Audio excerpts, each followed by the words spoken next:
robust, affordable, and beautiful. If you're thinking about building your own solar ground mount out of pressure treated timbers or pressure treated pine, this is the video for you. This is the one that you've been looking for. This array has been through a hurricane, a small tornado, a couple of hailstorms, and all the panels are still here. And they served me well during several power outages. I'm going to show you how I built this with simple carpentry tools. We'll start with the 6x6 posts. They go 4 foot deep into the ground, and I put a brick in the bottom so that the wood wouldn't be in contact with the soil, so it wouldn't rot. And it's completely encapsulated with 5 bags of cement each post. So it's definitely not going to go anywhere. And then I cut these saddles into the tops of the posts, and I just used a circular saw for this cheek cut right here. And you can kind of tell I used a chainsaw right here, and you know, it's timber framing. That was the only way I had to cut it, and it worked well. And then just put a 1/2-inch galvanized bolt through it so it'll last forever. Then I cut and installed these diagonal braces that go between the legs that give it support from rocking back and forth. I didn't want my panels to have any strain when the wind blows. And you can see that I used the bandsaw there to cut a little shoulder so that the lag bolt would have something flat to press against. You could do it with a simple handsaw as well. And same thing down at the bottom.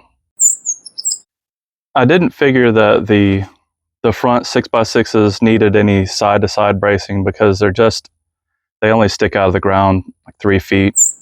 But on the back 6x6s, I did install these lateral braces, and these were 3x8 timbers that I just ripped in half.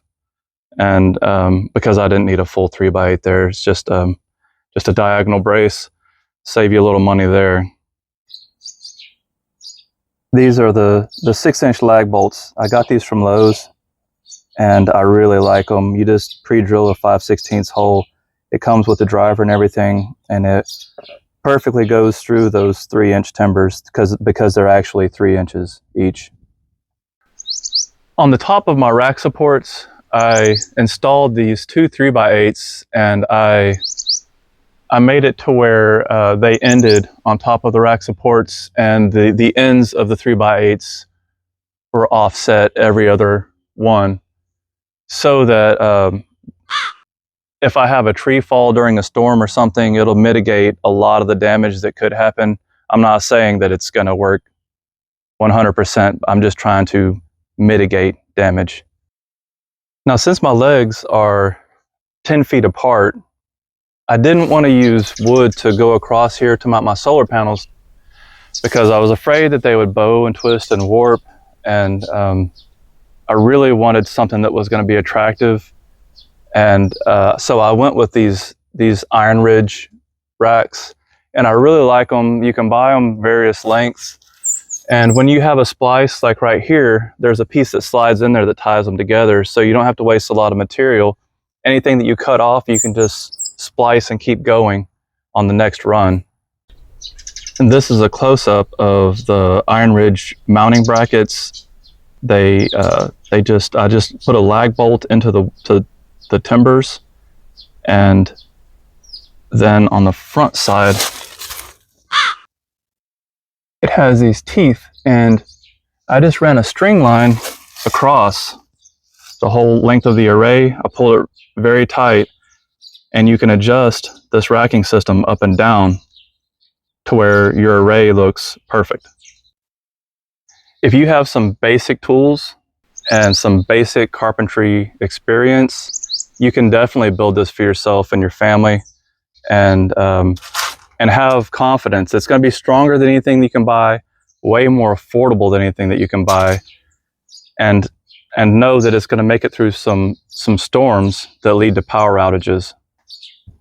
Another thing to mention here is that the angle that I built this on, for my rack, I built this at 31 degrees from from level.